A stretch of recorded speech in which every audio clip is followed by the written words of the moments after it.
අපි මේ කම්කරු අරගල මධ්‍යස්ථානය විසින් සංවිධානය කරලා තියෙන මේ උද්ඝෝෂණයට සහභාගී වෙන්නේ 1978 ඉඳලා විවිධ ආණ්ඩු විසින් මේ ලංකාවේ පුද්ගලික අංශයේ කම්කරුවන්ට දීලා තිබිච්ච අයවැය සහන දීමනාව අහෝසි කරන්න කියලා මේ ආණ්ඩුව විසින් 52ක් මේ ආණ්ඩුවට මේ පාර්ලිමේන්තුවට ඉදිරිපත් කරලා තියෙනවා.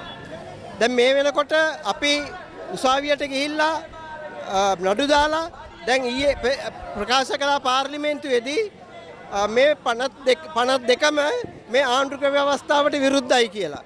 දැන් මේකෙදි විශේෂ දෙයක් තමයි මෙච්චර කල් මේ ගෙවපු දීමනාව මේක මූලික පඩියට එකතු කළා. දැන් ආණ්ඩුව කියනවා රුපියල් 27000කින් පඩිය වැඩි කරලා අවම පඩිය රුපියල් 27000 කළා. ඒ පඩිය ඇතුලේ මේ රුපියල් 2500 තියෙනවා කියලා. නමුත් ප්‍රශ්නේ තියෙන්නේ රුපියල් 27000 ඉඳලා රුපියල් 40000 වෙනකම් පඩි ගන්න අයට සත පහකවත් පඩි වැඩිවීමක් නැහැ. අපි දන්නවා රාජ්‍යාංශය ගත්තොත් එහෙම පල්ලෙහාම් මට්ටමේ ඉඳලා ඉහළම ශ්‍රේණිය වෙනකම් සියලුම දෙනාට පඩි වැඩි වෙලා තියෙනවා සෑහෙන ප්‍රමාණයකින්. පුද්ගලික අංශයට පඩි වැඩි කරන්න කියලා ආණ්ඩුවට පාවිච්චි කරන්න තියෙන්නේ මේ අයවැය සහන දීමනාව විතරයි.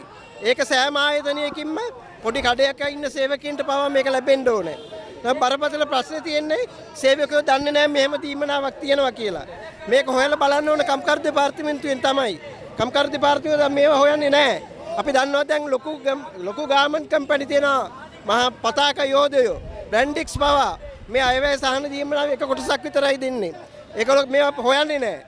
ඉතින් ඒක හන්ද බරපතල ප්‍රශ්නයක් තියෙනවා. මේ ඉස්සරහා කාලේදී මේක අහෝසි කළන් පස්සේ ඒගොල්ලන්ට මේ අයවැය සහන දීමනාව නැති වෙන එක.